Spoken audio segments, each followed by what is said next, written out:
Hello, everybody, and welcome to the Kingdom's Queens podcast. We are officially 30 days away from NFL kickoff, and you're good. We are officially 30 days away from NFL kickoff, and as usual, there's plenty of happening amongst the Chiefs Kingdom, all that kind of fun stuff. So we have plenty to talk about tonight, but we're so excited to dive into that with you all. It's also NFL preseason kicks off this week. So the Chiefs actually play a football game this coming Sunday against the New Orleans Saints. And we cannot wait to see some of these guys that have been flourishing in camp actually in a game-like setting. So I'm your host, Lexi. I'm Chrissy. I'm Jodi. Hey, y'all. So let's kind of get into it. It's heads up, everybody. Our computers have been glitching, which is why we started 7 minutes late. We are here now, but we are here. And we are happy to be here. Yeah, glitchy. I don't know what's going on with StreamYard today. Anyway. We'll be fine. We'll be just fine. It ain't the first time. But we have a few topics that we want to talk to y'all about today. But first, I really, really, really want to talk about the franchise. It's back. Episode 1. Yay! So good. So episode 1 last week, I kind of freaked out because I thought I missed episode 2 already. And then I was like, wait. It's not till like the 17th or the 18th. So we've got time. I thought it was weekly. No? No, not yet. Not yet. Not until regular season, right? Yeah. Right. Well, let's just kind of talk about it. It's so good to have the franchise back. It keeps us really just in the loop of just everything that's been going on in the off season. And now since we're in training camp, so it's kind of keeping us in the loop. What were y'all just quick thoughts about watching the franchise? I love that all of our rookie DBs called themselves the Fab Five.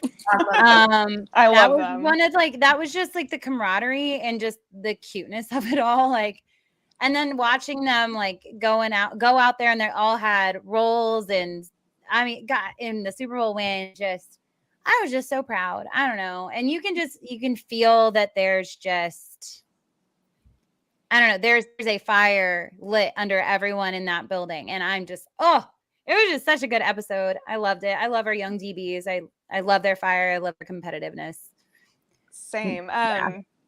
I really like the bond that they all have. And you can tell they just got so close just because there was high expectations of them last season. And they literally achieved the highest goal you can achieve in playing in the NFL.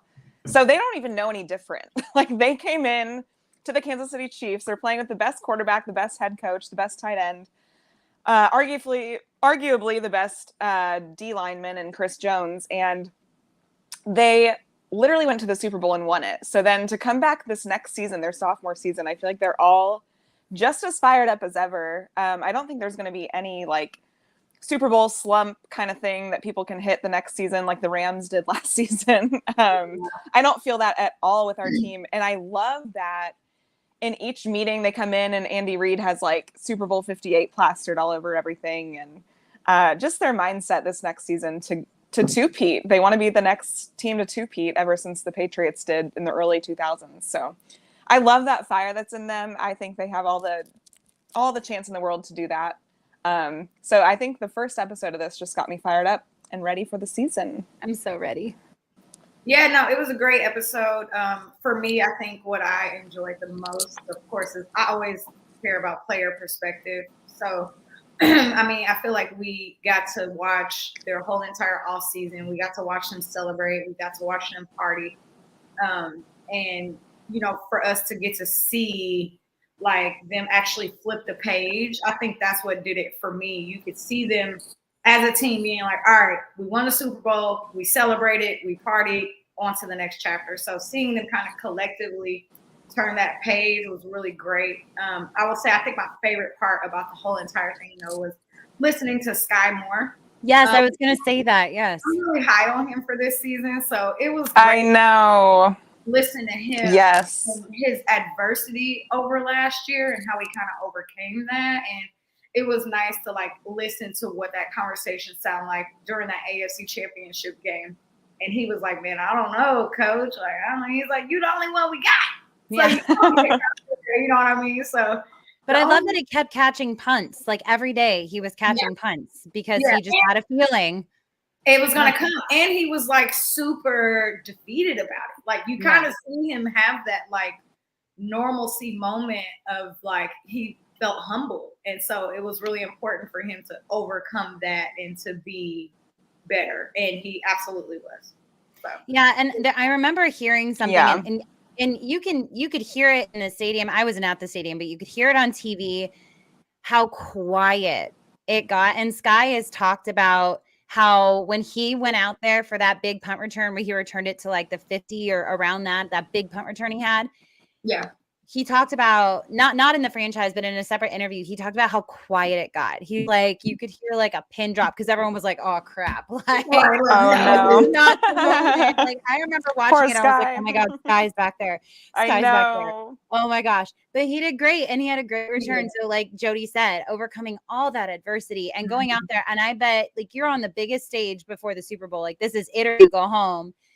At home, and the whole stadium gets quiet, and you're just like, oh yeah, they don't think I can do it either.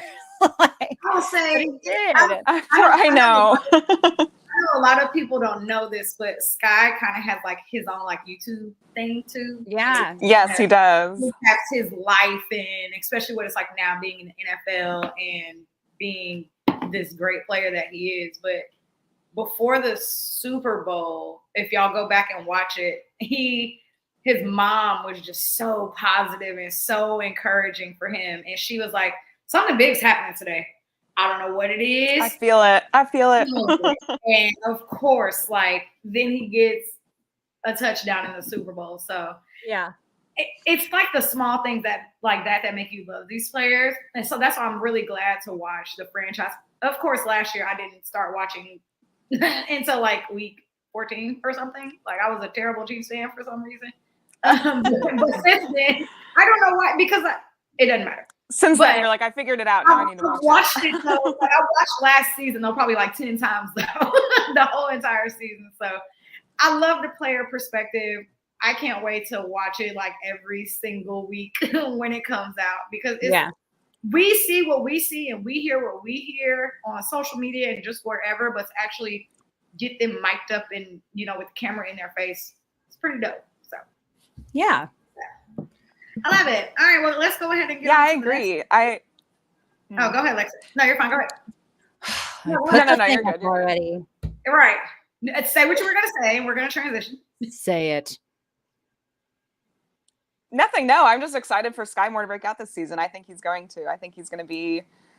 I think he had to regain that confidence back. And I think that punt return really helped him. So I'm just excited for him. I'm excited for his sophomore season. That's all. Same.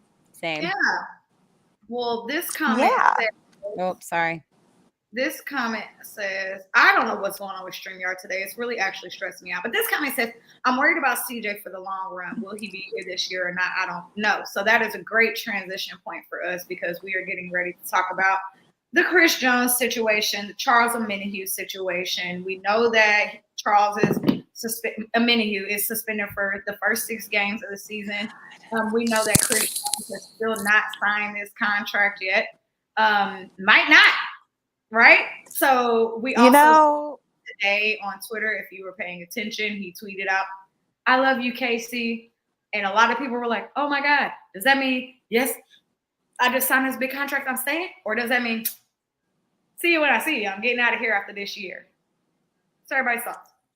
I just think Chris Jones I think he has fun with the cryptic tweets, honestly. I think the cryptic Instagram, like he loves the attention. And I'm not saying he shouldn't. He deserves the attention. But gosh dang it, Chris Jones, stop stressing us out. And Chiefs, stop stressing us out and just get the contract signed, because I am sick of it. I am sick of every single day when I listen to the radio, like, oh no, Chris Jones at training camp. Well, no, Sherlock, like obviously he's not there. I don't think we'll see him in St. Joe. Honestly, we have a month before our first game. I don't think, like, our first actual regular season game, I don't think we will see him at training camp in St. Joe. I think they're going to get his deal done during preseason, and he will practice at the facility at Arrowhead at their training facility. I don't think we'll see him in St. Joe. Same. And I'm fine. No, I don't think we'll see him at all I don't think we'll see him at all in St. Joe. And with the way things are going, genuinely, really, it is only Chris Jones, his agents, and Brett Veach that know what's going on in management. No one else has a freaking clue what's going on. And I think the deal is for Chris Jones. I think there's a deal laid out on the table. Veach is going to stay at that price, and Chris Jones' agent isn't going to want to go for that because it also reflects on him as an agent. And I think his agent is going to say, well, if we can't get Chris Jones a deal, then what are we doing? So I think Chris Jones, this could very, very well be his last season with us, which is a super bummer. But I also hope he gets paid because he deserves to be paid. He's a phenomenal player, the best defensive tackle in the league right now. Chiefs, what we're building, we're just not going to be able to afford everyone, and we're going to see a lot of our favorite people go, just not including Travis Kelce and Patrick Mahomes. Aside from that, we're going to lose people we don't want to see go throughout this entirety of Mahomes' career. So, Yeah, I think my take that's my thought on that. But I think just prepare for this to be his last season is that's the vibe I'm getting. I don't know, but I think my take on this is, regardless if Chris Jones signs or not, he's going to be here this year. He has to play football this year. Yes, he's up to $500,000 in fines already, but it's not that. He's up to almost $1 million. He's up to $1 million. It's like $1 million now. Oh, he's up to $1 million now. Sorry. Yeah. Y'all got to take it for a second. My bad. Well, real quick, there was a comment talking about how the Chiefs needed to sign Dunlap or Justin Houston. Justin Houston already got signed. He's gone. Yeah. He's not available. He's a Panther. He's a Panther now. So Dunlap, that we need to get him, but we don't have a cap until we figure out Chris Jones' contract. Right. That's the problem. Sorry. So I'm back. My Jodi bad. can come back in, but that's the problem right now. I apologize, y'all. But regardless, Chris Jones, he has to play this next season, right? So there's only a few things that he can or cannot do. Chris Jones can come into this year and play amazing. He can come in, play lights out, have the most sacks he's ever had in his whole entire career, and he can use that as leverage to either go to another team and get the bag that he wants and deserves, or the Chiefs may be like, all right, well, he still got tank in his fuel, even though he's hitting that over 30 threshold, and we really don't believe in paying players over 30, right? Or Chris Jones will play not as great as he's played over the past years, which I kind of doubt, but he won't play as great as he played, and then we can use that, the Chiefs can use that as leverage to be like, all right, well, I know you wanted 30, but we're going to give you 26 and a half. So you're going to either take that or leave that. So, I mean, it's really all up to him in this next season on who he wants to bring and what he's going to deliver to this team. But regardless, he's going to play this next season. So, and they can still get a contract worked out through the season. You know what I mean? So I don't think it's anything that we should be stressing out over. Is CJ one of the best to ever do it? Absolutely. But do I fully believe in Andy Reid, Brett Veach? Why did I just lose my train of thought? Spags. I fully believe in all of them and the culture that they're trying to create and what they're doing with this defense, especially this defensive line. Our secondary is lights out. They're going to be even better this year than they were last year. So, I mean, there's a lot of positivity still happening with this team and this organization, even though we're getting the cryptic messages from Chris Jones. So it is what it is. He's going to be here this year anyway. And the worst thing that can happen is he goes out and gets a third Super Bowl ring, and he's a 3-time Super Bowl champion, and he can go wherever he wants to. That's the thing. And he has to think about that too for his future, because when you're retired, those accolades go further for you than it does. Let's say he doesn't re-sign with us. And let's say he goes to the Chicago Bears. Whoever. And you're not going to win another ring, right? So I think he has to just weigh all of the options for himself. And honestly, I respect whatever he does. He's had a phenomenal career here. He's proven more than enough that he deserves to be paid. So I just think he has to go with his gut, trust his gut. But either way, he'll be a Chief this season. So I hope he shows up a week before the regular season would be nice, so you can get a little practice in. But we'll see what happens. So Y'all know how I feel about not showing up to practice, so I won't even I talk know. about that because y'all I know how I feel about that. But So. think about it or not, there's actually a few guys out there who have not still shown up to practice. Both Yep. still out there. And I'm Yep. annoyed with every single one of them. There's a lot of guys out there who I will say though, like, yes, it sucks that Chris Jones has not been at practice. However, this is giving those other guys so many more reps out there on the field. So him not being there is letting us see like what the rest of this defensive line can do. So even though it sucks, there is some positive things coming out of camp with these guys of, you know, the productivity that they've been having on the D-line. So I will take it. I mean, I'm glad that they're getting extra reps, but they're also not getting the knowledge from Chris Jones that they could be getting. Yeah. And that's what bothers me the most is to me, and I'll make it real quick because you all have heard me on my soapbox before multiple times. We love it. But to me, when you are a leader on this football team, you need to be there. Whether you're practicing or not, you are under contract. You have a responsibility as a leader on this team to help mentor the new guys, the young guys, the guys who still need help. Whether you are there putting in the work, putting on the pads, taking the reps or not, you should at least be there as a mentor, whether you're going to get under the pads or anything. It just that's what bothers me as a leader on this team. Leaders don't hang the rest of their team out to dry for selfish reasons. And now am I saying Chris Jones deserves to be paid? So correct. Don't take me the wrong way that anybody here. Chris Jones deserves to be paid, but he's also a leader and his teammates deserve him being there. So both can be true. So yes, Lexi's glitching. We know. Sorry. I mean, and StreamYard is also glitching. Yeah. So. Are we going to show that? We're going to try to get your comments up here as they happen, but I'm also not going to fight with my laptop. Yeah, StreamYard's being a pain today, guys. We're trying. So let's kind of get into the Charles Omenihu situation. So he is suspended for the first 6 games of the season. What is, and we knew it was coming though, right? We knew the issues that he was having when he was on the West Coast with the Niners. Well, not with the Niners, but there in the state of California. So we knew the issues that were coming, which is kind of why he got the deal that he did, right? Like that's the reason why we only signed him to such a low deal because we knew that the suspension was going to come. We didn't know how many games it was going to be. I didn't think it would be 6, but I mean, I didn't either. But if it's 6, it's 6 at the same time, right? Like he deserves what's coming to him respectfully. So what are you guys' thoughts about him not being there those first 6 weeks? Like,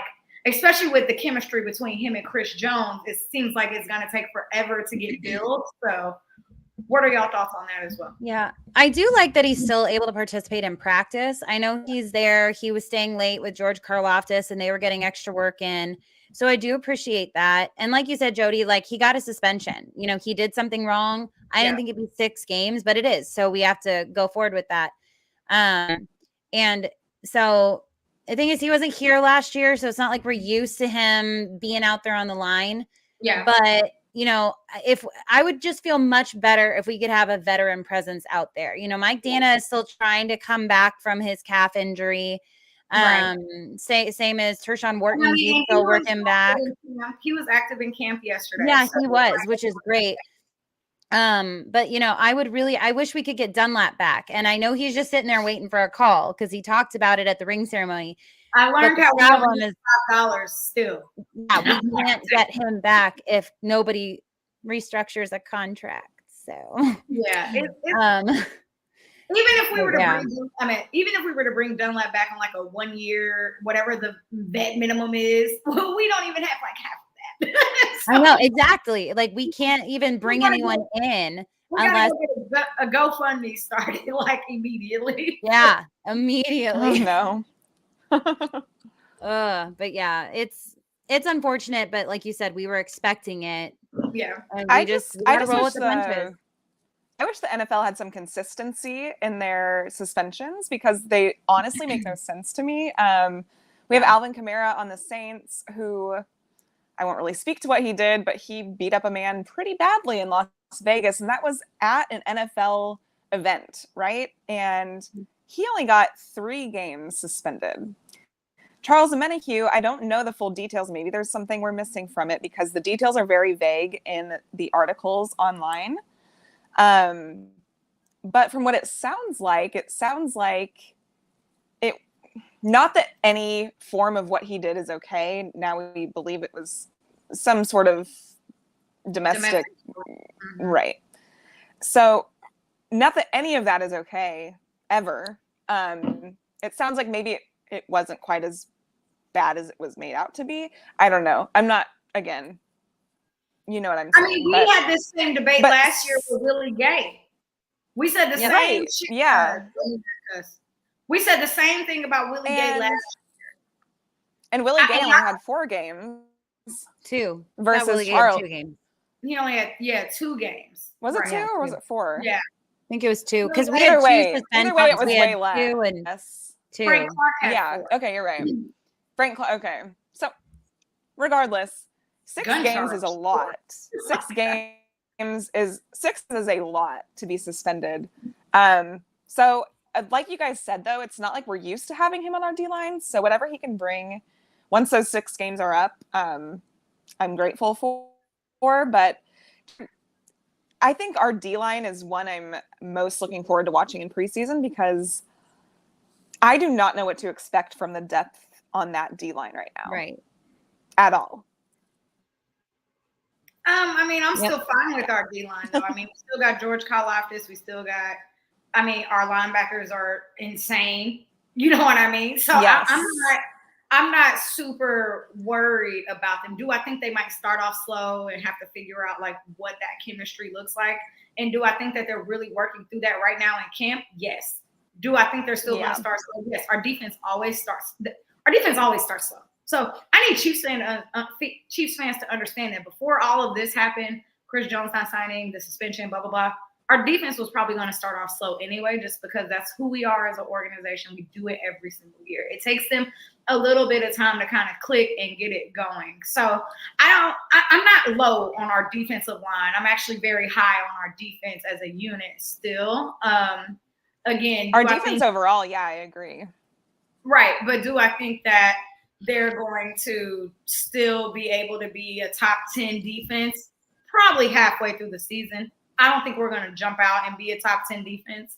But I think after a few games, we probably will fall into that category. I think jump out as like a top 15 defense, and then it'll take some time to get to that top 10 like it normally does. So, but hey, if we're starting out as a top 15, like that's better than where we started in previous seasons. So it's still better than anything Pat has ever had. And that is what the league should be very worried about. Right. Regardless. So I love it. Well, let's keep going because we kind of already talked about training camp. So let's get into training camp updates. We just had a Chief space on Twitter like right before we got into this, literally ended like 2 minutes before. Shout out to everybody who was in this space listening and then came over to here afterwards to support your Kingdom Queens because we truly appreciate y'all. But yeah, we had some really great conversation in there. We spoke a lot about the wide receivers. We spoke a lot about the O-line. We spoke about our left and right tackle. We spoke about the defense, the D-line, the corners, everybody. We had a great conversation about literally everything you could think of that was coming out of camp. So what are some just like highlights that you guys have heard so far about camp? Like, of course, the Rashee Rice thing happened today, and he was limping off the field, but then he literally was back on the field in the next play. So it's like, I don't know if like the media is trying to create a narrative because they know we already have anxiety about our wide receiving room. So if somebody sneezes, they're like, oh my God, this person sneezed. You know what I mean? You know what's what's funny? funny? People know it'll get clicks and get people talking. I love it. You know what's funny though? Impressions are important. No, I'm kidding. I have zero anxiety about our wide receiver room. Absolutely zero. Same. I would like to see it in a game, but what I've seen in training camp is better than what I've seen in previous years' training camps. And that excites me. I'm so excited about this young wide receiver room that no one has real tape on. Right.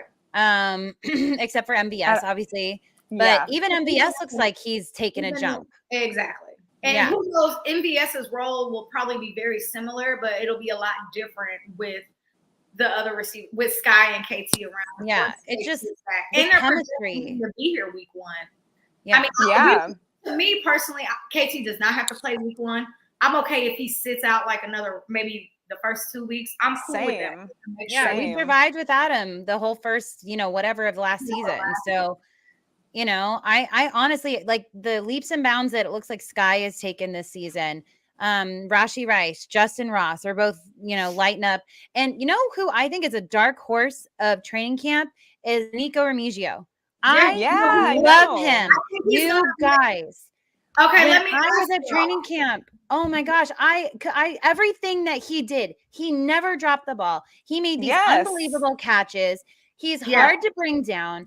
I think he could be a dark horse, and I agree. he could potentially be like, I don't know, like who I even want to. I don't want to compare him to like a Pacheco or something like that, but I feel like he could potentially come in a big time moment. Absolutely. During this season as like, I don't know, like he excites me because I think he's way better than people are projecting him. I don't know. I love him. Love him. So let me ask y'all this. There was a debate yesterday and today a little bit, and it was, do we take 8 receivers?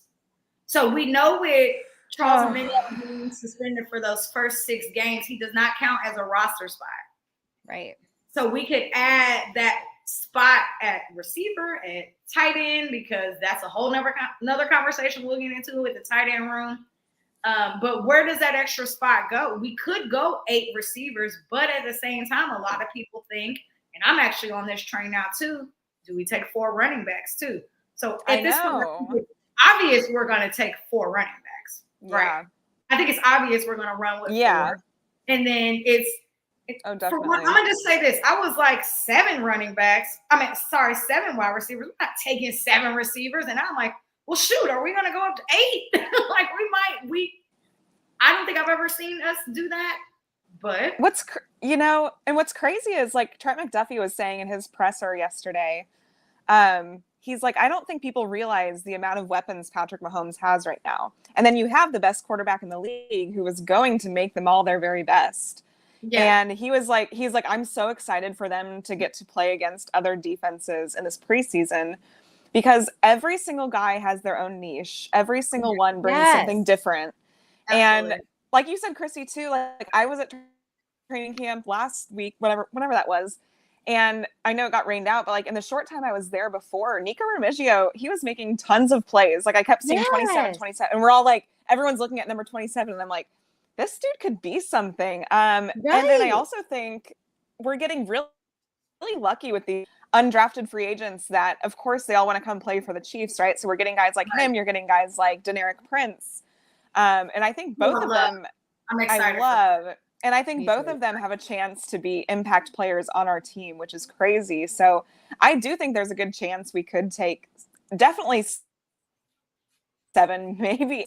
Definitely 4 running backs. I think this receiver room has all the potential in the world. And I've said this before, but I don't think you could say that if you had them in a different offensive scheme. But because they have Andy Reid and the best quarterback in the world, possibly to ever play the game in Patrick Mahomes, these guys are going to flourish. And our offense, I think, and like you said, Chrissy, too, like, teams don't have film on any of them. So they can come up with the most like outlandish, whatever kind of plays they want to do. And it could work for a lot of the season until, eventually tape will start building up. But I'm really excited for our wide receiver room. I'm not worried about them at all. How much tape is it going to be when you have 7 receivers, 4 running backs, 4 tight ends? It ain't that much tape in the world. No. That you can do when you got 15 dudes out here that can go and do any type of thing. So. Well, and not to mention like our tight end room, like Noah Gray, I think is going to have a great season. Then obviously Travis Kelce's going to be fine. So this might be a hot take, but before Jodi Fortson got hurt, I actually thought that Blake Bell might be on the bubble to not make the team this year. But now I'm starting to wonder if this will be the first season that Jodi is on the outside looking in because he can't stay healthy. Correct. I know. And we have so And many I- roster spots that, and they that really we're like trying to. Jodi.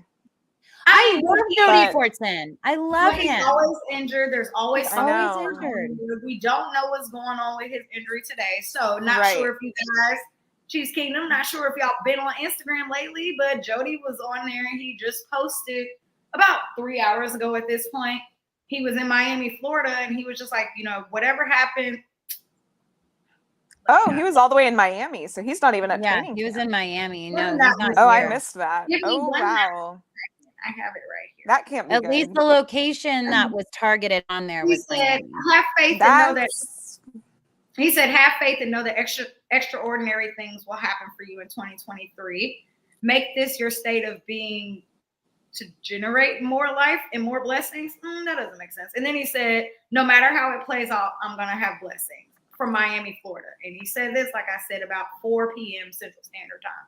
So Okay. my thoughts on that, and I kind of talked to y'all briefly about this, but maybe the shoulder injury is something more than we thought it was. And, maybe he didn't like what the training staff said when they were looking into it. I know it's just a shoulder separation, but I mean, is this something that could be more intense that could possibly lead to like a surgery? And I think that yeah. get like a second opinion. Like, is this really what they're saying? So there's a very high possibility that whatever's going on with Jodi, he could get put on an IR or not even make this team. Right. And Which that's- sucks yeah, because definitely. everybody, I think I love Jodi. he's one of the training camp darlings. Everybody loves him every single year. We always want him to do I know. the best he can. We want him to make the team because he's such a great red zone threat. Plus, he just seems like a really nice guy. But Yeah. the injury bug just bites him every single season. And it's just At just some sad. point, You know it's what? like, he did make a yeah. big play on special teams on that Sky Moore punt return in the AFC Championship. Jodi Fortson had a huge block at the end of that play. So Yeah. I mean, he does great on special teams, and he's a big red zone threat when he can get on the field. But it's like, how often can he get on the field? Because he's always got some injury, and it's not like a little tweak or something. It's always like a pretty major injury that he misses significant time with. Yeah. Yeah. So, and I hate that for him. I do. I really hate that for him. And plus, it's- someone said in the comments too, like, I know that this year we are going to do a lot more of that heavier personnel. You're going to see the 12, the 13, and maybe the 14, depending on who that other tight end could be, right? So, I mean, it's something that we have learned to grow and love as an organization, and we excel at it extremely well. A lot of the times when you think the ball is going to go to Travis Kelce, it goes to Noah Gray. Yeah. So I can't wait to see what Noah Gray is going to pull off this season. I'm very high on him for this season. I think Same. and we've said this several times too. We think that he's going to take some of that weight off of Travis going into this year, and I really hope that that is what the case is, because we want to keep Travis around as long as we can. Totally agree. So Noah can be correct. Yeah. Yeah. Totally agree. What were you about to say, Lexi? Do you remember? Oh, nothing. I do remember. So let's kind of talk a little bit about the secondary. No, I'm good. Let's talk about the secondary. So, we're still dealing with Snead's injury, and it's still this Just inflamed knee swelling. Like, and unfortunately we knew that this injury was here like Super Bowl, right? So this is like something that's new.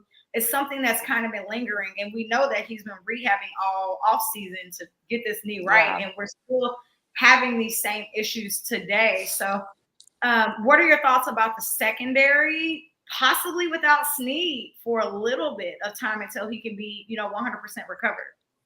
honestly, excuse me, now I've got it, Jodi. Honestly, I still feel fine. Obviously, I want to have Snead out there. However, Snead went down with a concussion. Yeah. And what? It was against the AFC Championship against the Bengals? Yeah, the Bengals. Is that when it was? 2 snaps. Yeah. So he was basically out that entire game. And the best thing about our DBs is they were baptized by fire, right? All last season, they were thrown into uncomfortable situations that they were not necessarily prepared for, and they had to go light it up anyway. So I feel like those guys, especially getting training camp, all the extra reps with Snead being hurt, I think they're going to be fine. Yeah. And we all know Veach, how he is with corners. For whatever reason, he doesn't seem to want to pay them because he does a good job at finding them through the draft. So this may be, depending on how Snead is, if he can get out there and play, because it could just be precautionary because it's training camp and we still have a month. He may be fine week 1 and he's good. But I really think our DBs will be fine. They got thrown into every situation that they could have last season when they were not prepared for it, and they still shined. So they did great. Yeah, I think they're going to be just fine. And obviously, I would love to have Snead there, obviously. But if not, I still think they're going to rock it out. Right. Yeah, and I think Andy Reid did say too, like they're making good progress on his injury, which makes me think it's just precautionary. Yeah. So I'm completely fine with that. I know like McDuffie said yesterday again in his presser, he was like, he's like, it's hard not having a guy like Snead out there because he is that leader in that defensive back room. But at the same time, it's giving the other guys reps. He's still there. He's still competing and learning with them. But I'm totally fine with them being precautionary with it if that means he's fully ready to go for week 1. So take it easy on take the as much knees. time as you need. Yeah. And I mean, the only other thing I would say is Spags spoke very highly about those DBs too. He sure did. Like, it seems like they're lightning miles ahead of where they were last year. Like last year, yes, they were the rookies and they were coming in, but he was like, now it's like they're totally just on this elevated path. He was like, I didn't expect them to be at the place that they are right now. So hearing that come from Spags is like, okay. Yeah. Good. That's the thing. They were rookies last year, but they weren't rookies. They didn't have time to be rookies. They had to step up and rock it out. They were rookies by, yes, this is their first year in the league, but they were not rookies on the field. They didn't have time to be rookies. They had to elevate themselves past that rookie status. So let's talk about this comment really quickly before we transition. But I'm worried this might be the last contract for Tommy Townsend. So we know that he did take an injury a little. I think it is. He's fine. Tommy Townsend is fine. And if it is his last contract, okay. He's a punter. It's okay. We can put Chrissy out there.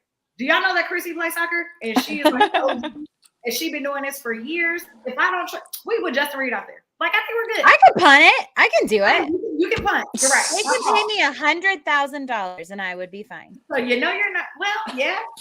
You can. And then they can pay Chris Jones. It's a bargain. I will get a date with the Chiefs player. Pay me $100,000. I'm good. Season tickets, by the way. Season tickets for my friends, my family up in a suite.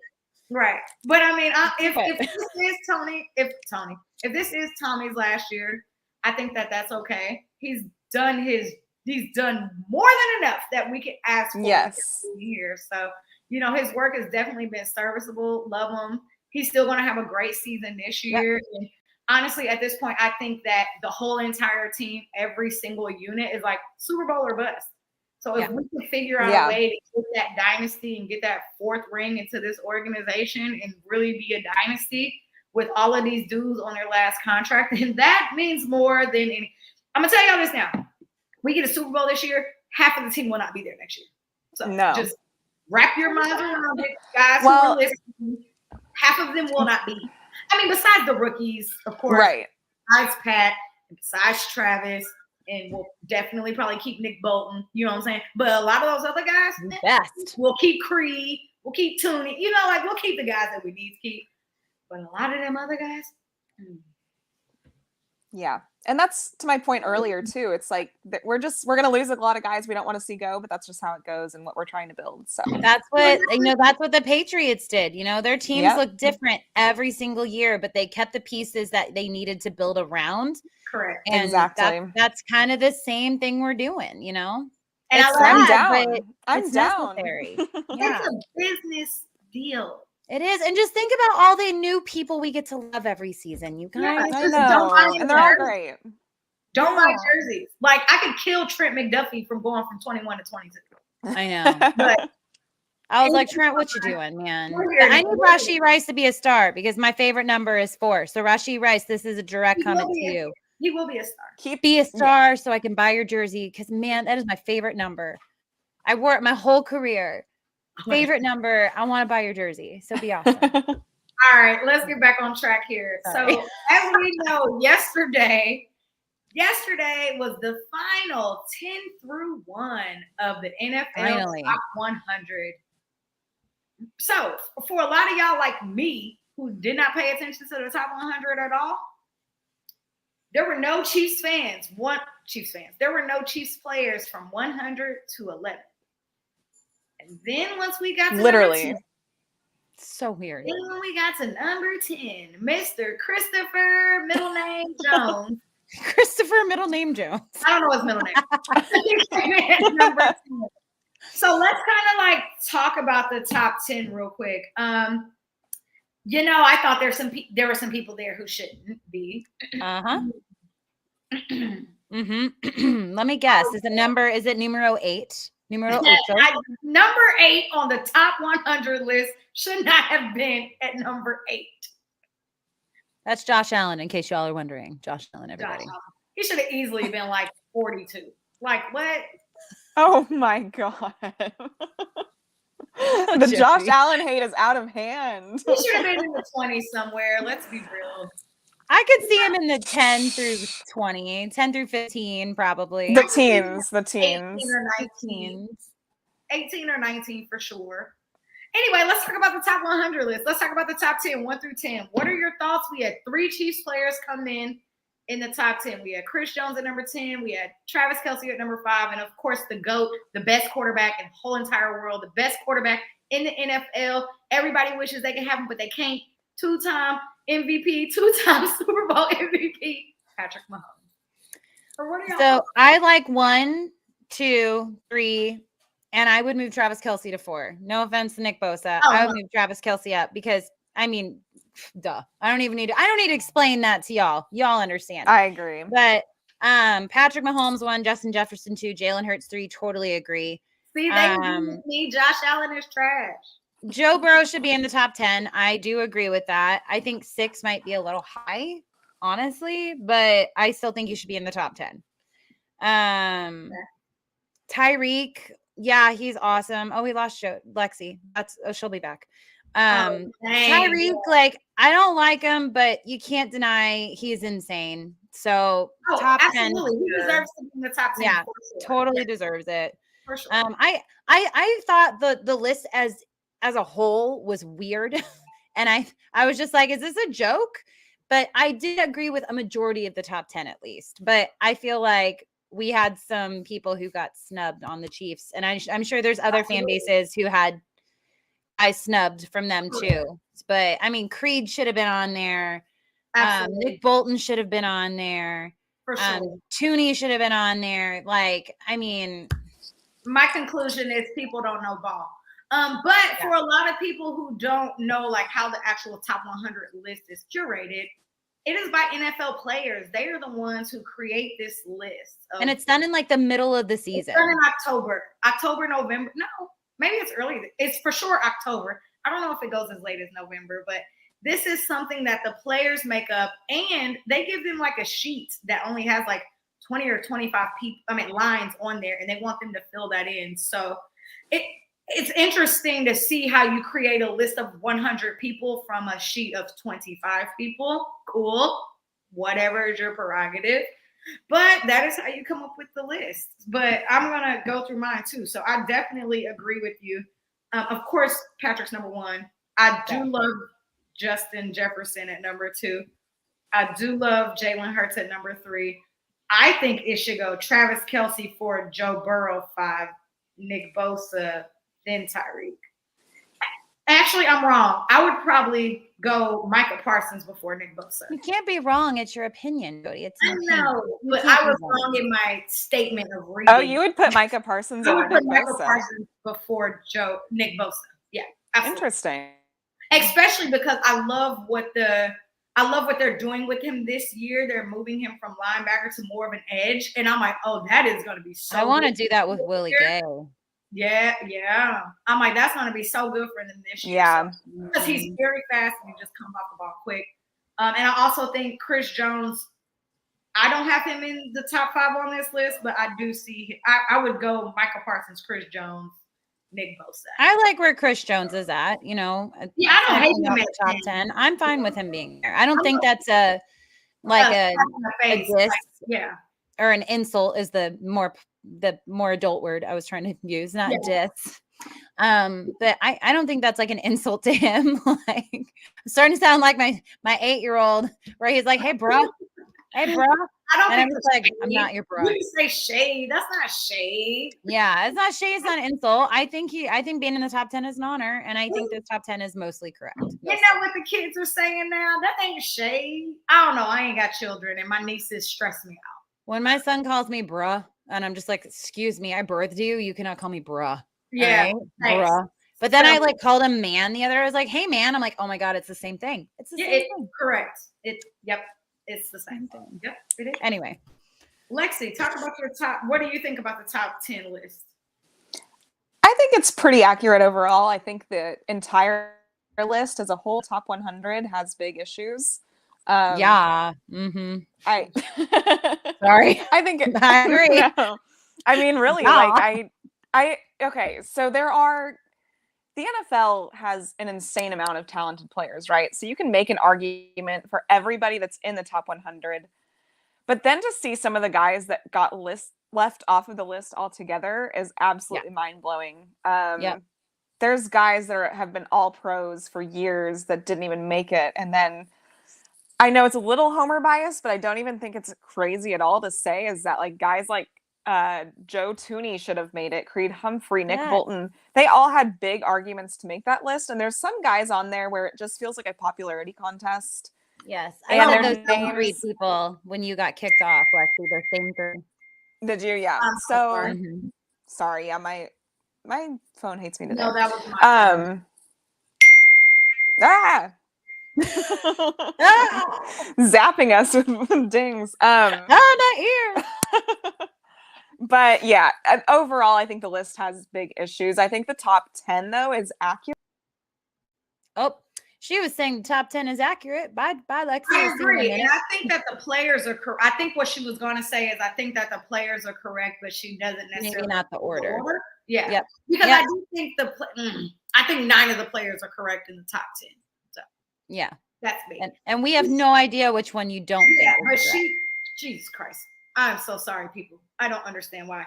My phone is on Do Not Disturb. I swear to God. And I'm about to give up on my phone as a whole. So it's okay. We finished your statement. So it's Thank you. Appreciate it. Welcome. I said that I'm just gonna get new electronics. I think you were trying to say is that you agree with the people, maybe not the order in the top 10 list. This is crazy. Tell people, don't they know you're on a podcast right now? It's been every Tuesday at 7 p.m. for literally almost the last year. Let me tell you, segue real quick. Well, not segue, that's the wrong word. When I was at soccer practice coaching yesterday, I came back and I had 65 missed text messages, and 36 of them were from y'all. Sorry. I was like, oh my God, I have so many missed text messages. I was only out for 2 hours. I love it. And then you have to read it all. I'm just my family started wanting you guys. Let's get into this last segment before we have any more text messages or internet issues. Or children. We got we got football this week. So first week of preseason starts this week. And the first game is Thursday. But us wonderful Chiefs Kingdom, the best franchise in the NFL, the best team out of 32 teams. I'm squishing my dog. Sorry. All I'm going to do is hype us up every time. Oh, my God. I was hyped. I was dancing, and then I squished my dog's face. I didn't know it was there. Poor dog. So Chiefs Saints Sunday at noon Central Standard Time in the Dome. I thought it was Saturday. Is it not Saturday? Sunday at noon. Saturday. Is it Saturday? We play Saturday at noon. You're right. Yeah. No, we don't. Okay. Yeah, I think we no, do. it's. We play Sunday at noon. No! Did I write it on my planner wrong? I'm at this point pausing the show to go look it up. No, I am too. It's okay. Sorry, y'all. It is Sunday. I'm so sorry, you guys. Okay, my bad. Y'all know I need glasses, but I already paid Steve. So it's the next one is Saturday. I got it. So we play this Sunday at noon. Central Standard Time. I think probably a CBS. No, NFL Network. So, oh my God. I think everybody is just super excited. They're not even listening to me. It's fine. I'll talk to y'all because y'all are listening, the audience. Thank y'all so much. I'm listening. Type in the comments. Tell us your thoughts for Sunday. Y'all have been super active with us. I see a whole bunch of woohoos, exclamation points. The game is Sunday, exclamation point. Sunday, exclamation point. This is the most entertaining show tonight. Oh, thank you. We are kind of entertaining. But thanks, Holly. What are y'all thoughts for Sunday? Okay, so the Saints have a pretty good defense, right? And we know that they're not going to play the whole entire defense, but I cannot wait to see what that defense looks like against our offense. And I also can't wait to see what our defense looks against their offense, because we have so many. Oh dang, we didn't make it, and we lost Lexi again. It's okay. I'm here. It's fine. Totally fine. I threatened them. It's fine. I can't wait to see what our rookies and our second-year players look like going against this Saints team, who I have personally winning their division this season. I do too. I think they really could. And they got a few ex-Chiefs players, right? So we get to see Tyrann Mathieu. We get to see Colin Saunders. I get to see Dan Sorensen. Okay, so he's not on the team anymore. He's not there anymore. So what's the point in watching now? You're not going to see Danny Sorensen, but you will see Derek Carr. Some AFC eyeliner favorites in that. Tell Lexi to just give up. I don't even know what's happening over there. She's like blipping like Spider-Man. Like they're blipping constantly. You guys, we've been trying to do like cute little clips to post on social media for y'all, but we can't because streams keep disconnecting. So it's so crazy. Whatever we get, y'all. We're trying. But we probably don't even need to dive into the game on Sunday. We can talk about the game a lot next Tuesday. But we have preseason. Yeah, we're going to wrap now, Lexi, because you're struggling. Yeah, I'm done. I don't know. My phone can't handle this. So done. I'm so sorry. This is ridiculous. It's okay. It just cut her off when she was. This is ridiculous. Oh, Dick, you. Sorry. Pause. I didn't think. I'm sorry. I should stop talking too. But yeah, I agree. Y'all get to see what I deal with these all the time. This is what I deal with all the time. Constantly. Anyway, we're not even going to get into the game tonight. Oh my God, I'm getting more text messages. We're not even going to get into the game tonight because we will definitely talk about our thoughts, our recaps, what we thought about coaches, all of that on Tuesday on the next podcast. So y'all just make sure y'all are here. But honestly, that's really it. The only thing I can say before Chrissy closes us out, because Lexi keeps trying to pop in, is Kingdom Queens have a huge. You on a laptop now? Just ignore her. It's fine. Okay, I'm like, wait, what? We got a huge announcement for y'all next Tuesday. I'm super excited. It's been something that we have been working on for the last few weeks. We got a huge announcement, so please make sure that y'all are here. After the podcast, we'll be announcing it on our Twitter too for those who might not be able to make it. But yeah, she told me to hold it down for a second. Cool. So yeah, we're going to talk about the game, and we're definitely going to have our announcement too.